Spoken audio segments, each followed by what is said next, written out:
Hello मेरे प्यारे बच्चों, कैसे हाल आप सभी के? मस्त। तो हम भी जबरदस्त। तो आपका स्वागत है आपके YouTube channel end to end science 369 पर। ठीक है ना?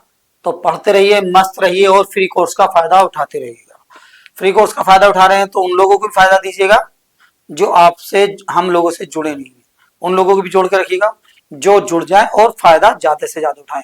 यूपी बोर्ड अब की बार हमारा होना चाहिए, किसी भी कीमत पर लगना है हमें जद्दोजहद से।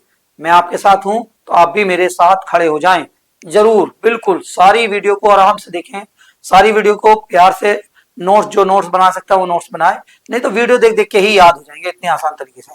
चलिए, तो मैथ के लिए आपको तैयार है? तो जैसे आपको पता है मैथ की क्लास है, तो मैथ की क्लास में आपका चलेगा आज अध्याय नंबर 5, जिसका नाम है समांतर श्रेणी। ठीक है ना?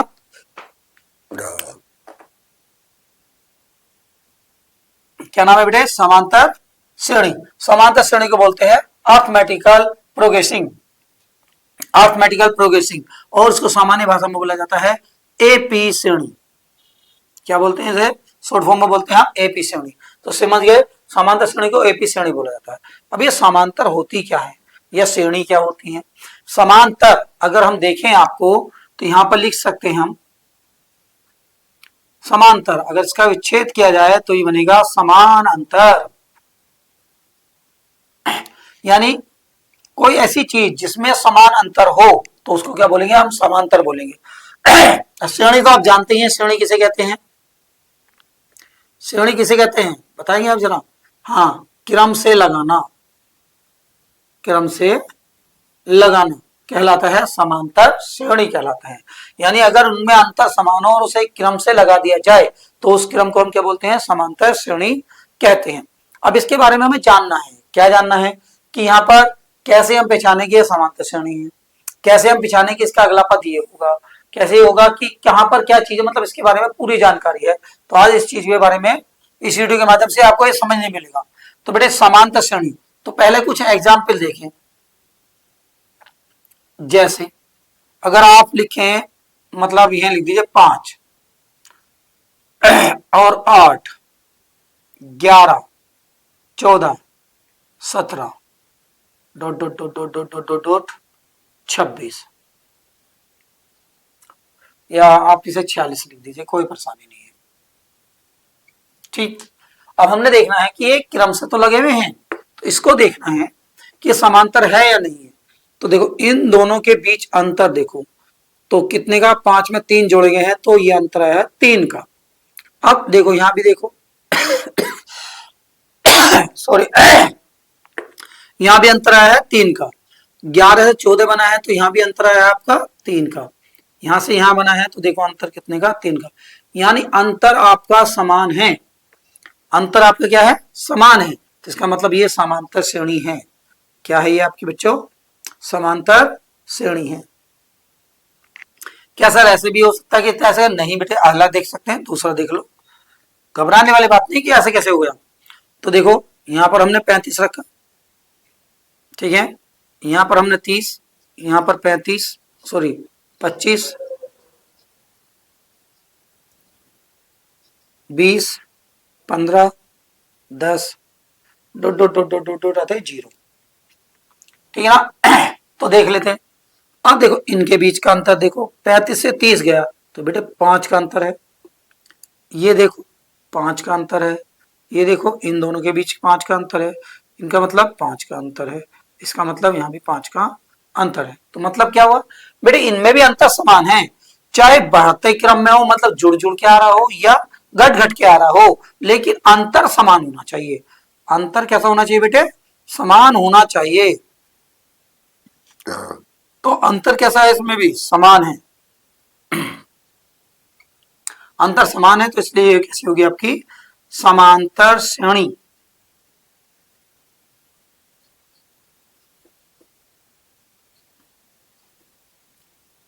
कैसी होगी आपकी? ये समांतर श्रेणी, और इसको ही बोलेंगे आप एपी श्रेणी।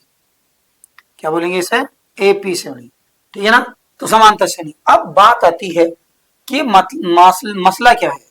तो देखो बेटे यहां भी अंतर समान है, यहां भी अंतर समान है, यहां भी अंतर समान है, यहां भी अंतर समान, सब जगह अंतर समान है, ये भी सब जगह अंतर समान है।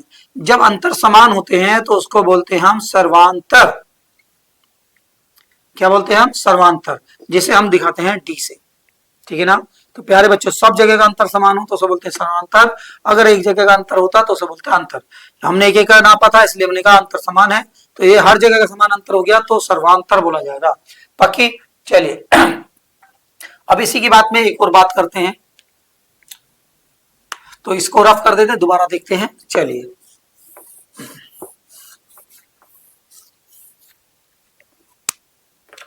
अगर एक और उदाहरण हम ले, जैसे 2.6, 2.0, 1.4 और 0.8,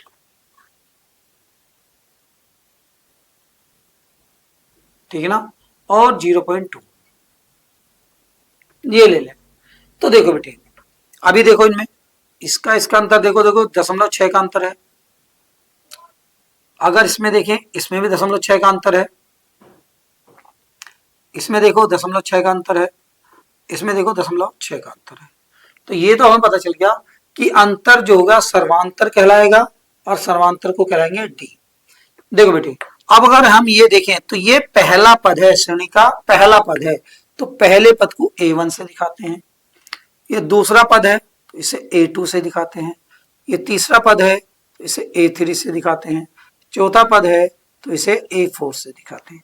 इसी प्रकार क्रम आगे बढ़ता चला जाएगा, जो भी होता चला जाएगा उनको क्या कहते हैं, A1, A2, A3, A4, A5, A6 से दिखाते रहेंगे, ठीक है ना।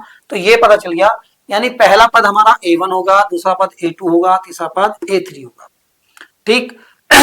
तो इसलिए हमारा बनता है एक सूत्र कि अगर हम पहला पद देखें तो पहला पद क्या होता है, A होता है। दूसरा पद A2 हो गया, 1 लगाइए आप। तीसरा पद A3 होगा। यानी इस प्रकार को हम क्या कर सकते हैं, इन पदों को नंबर लिख सकते हैं कि पद होगा। लेकिन मुसीबत यह है कि अगर हमें पहला पद पता चले और दूसरा पद लिखना पड़े तब क्या होगा। तो देखो, इसके लिए एक सूत्र बनता है, तो सूत्र तो मैं बाद में दूंगा, देखते हैं। तो बेटे इसमें इसने माइनस किया होगा, ठीक है ना। तो हम क्या करते हैं, इसको इसमें से माइनस करते हैं तो हमारा आंसर निकल आता है। यानी हमेशा ज्यादा को कम में से माइनस करते हैं। तो देखो, पहले निकालेंगे सर्वांतर, कि सर्वांतर किस प्रकार निकलता है। सर्वांतर मतलब D बराबर होगा A2 माइनस का हमेशा A1। A2 में से हमेशा A1 घटा देंगे तो हमारा सर्वांतर निकलेगा।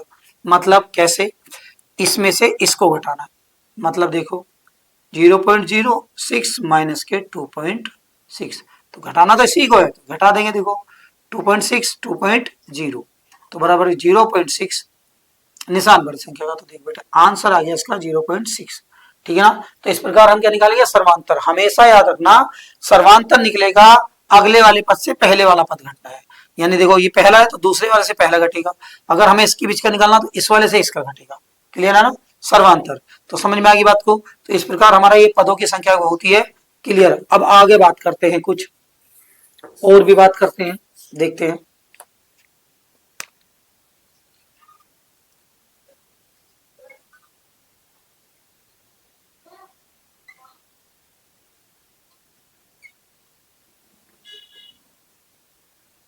अड़तालीस हम लिख देते हैं। तो देखो बेटे, इस वाले पहले पद को हम प्रथम पद बोलते हैं और इसको दिखाते हैं ए से। ए से अगर हमें D1 निकालना हो तो ये होगा A2 माइनस का A1, यानी ये 1 होगा तो ये A2 होगा।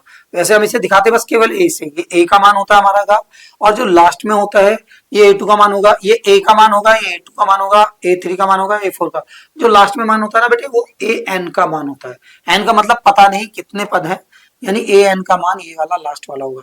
यानी N जो संख्या को दिखा रहा है कि 10 वाला पद है, 11वां पद है, 5वां 13वां पद भी हो सकता है, कुछ भी हो सकता है। जैसे यहाँ पे 2 है, दूसरे को 2 से दिखाया, तीसरे को 3 से दिखाएंगे, A3 यहाँ पर दिखाएंगे A4, तो लास्ट पता नहीं कौन सा पद होगा, इसलिए हम ये मान लेते हैं AN मान। AN का मत होता है ये वाला। तो देखिए, हमें सर्वांतर निकालना होता है। सर्वांतर निकालने के लिए हमें करना पड़ेगा A2 माइनस का A1। अगर हमें देखना है एपी श्रेणी, तो यहाँ का अंतर तो समान आ गया, यहाँ का अंतर भी तो समान आना चाहिए और यहाँ का अंतर समान आना चाहिए, तो सर्वांतर होगा। अगर हम निकालें पहला D1, सर्वांतर निकालें D1, तो देखो A2 माइनस A1। अब निकालते हैं सर्वांतर D2, तो देखो इसे लिखते हैं A3 माइनस का A2। अगर निकालें सर्वांतर दूसरा वाला D3, तो देखो A4 माइनस का A3। अब देखिए इसको हम याद कैसे रखें। देखो अगर 1 निकालना है तो उससे आगे वाला पद लेना पड़ेगा। देखो 1 निकालना तो 2 और ये वाला पद बाद में। देखो 1 से आएगा 2 तो A2 माइनस का A1, यहाँ 2 तो A3 माइनस का A2, यहाँ 3 तो 3 का 4, एक आगे वाला पद बढ़ा के इसमें घटा के, यानी जो आप निकालेंगे उससे एक अगला वाला पद लिखेंगे। अगर देखो मैं कह लूंगा D7 निकालना है तो हमें यहाँ निकालना A8 माइनस A7, ठीक है ना। कोई सा भी अंतर निकालें, अब हमको पता चल गया कि जो नंबर यहाँ है उससे अगला वाला नंबर ए का लेना और बाकी नंबर ये वाला घटाना। तो क्लियर हो गया सर्वांतर। तो सर्वांतर इस प्रकार निकलते हैं हमारे, तो ये तो आपको पता चल गई होगी। तो अब हम आपको सूत्र लिखवा देते हैं 2-4 जिसका पता चल जाए कि यहाँ पर क्या होता है। तो देखिए बेटे, पहला पद क्या होता है बेटे, हमारा ए होता है। अगर दूसरा पद निकालें हम, दूसरा पद कौन सा होगा, दूसरा पद क्या होगा बेटे, सॉरी पहले उसको निकालते हैं अलग से। पहले निकालेंगे सर्वांतर, तो D निकालेंगे तो A2 माइनस का A1 रहेगा, ठीक। दूसरा निकालेंगे वो बात है। अब यहां पर अगर हम निकालें पहला पद, तो पहला पद तो A रहेगा या A1 रहेगा, ठीक है ना। अब A1 रख दीजिए। अगर निकालें दूसरा पद, अब दूसरा पद कैसे होगा बेटे, A प्लस का D कर देंगे, ठीक। अगर निकालें तीसरा पद, तो A प्लस का 2D कर देंगे। निकालें चौथा पद, A प्लस का 3D कर देंगे। तो देखिए आपको कई सारे सूत्र अब आपको आराम से याद हो गए। जब हमने D1 निकाला था तो 2 आगे लिखा था। अगर हम D5 निकालें, जैसे मैंने बताया D5 निकालना है तो यहाँ जो संख्या है उससे आगे लेंगे। 5 का 6 तो A6 माइनस के A5। एक सूत्र तो हमें इससे पता चल गया कि आप कुछ भी बना सकते हैं। तो यहां से भी एक सूत्र का पता चलता है बेटे, अगर हम पहला पद निकालते हैं तो कुछ नहीं जोड़ते, दूसरा निकालते हैं तो एक D जोड़ते हैं, तीसरा निकालते हैं 2 D जोड़ते हैं। देखो जोन सा पद निकालेंगे A में उससे एक कम D जोड़ देंगे। हमने चौथा पद निकालना है तो क्या जोड़ दें 3D। तीसरा पद निकालना, तीसरे से एक कम कर दो 2 तो 2D हो गया। अगर हमें निकालना होगा नौवा पद अगर हम निकाले बेटे तो यहाँ होगा A प्लस का 9 में से एक कम कर दो 8 तो 8D जोड़ दो, तो ये हो गया आपका नौवा पद। तो बेटे समझ में आई बात को ना। तो इस प्रकार हमारे सूत्र बनते हैं और देखते हैं इन सूत्रों पर आधारित रहेंगे हमारे सब कुछ। क्लियर है, इन सूत्रों को आराम से लिख लें और इसी सूत्र के आधार पर हम सारे सवाल करेंगे। समझ में आएगी बात को बच्चों। तो ये बार आपका इंट्रोडक्शन।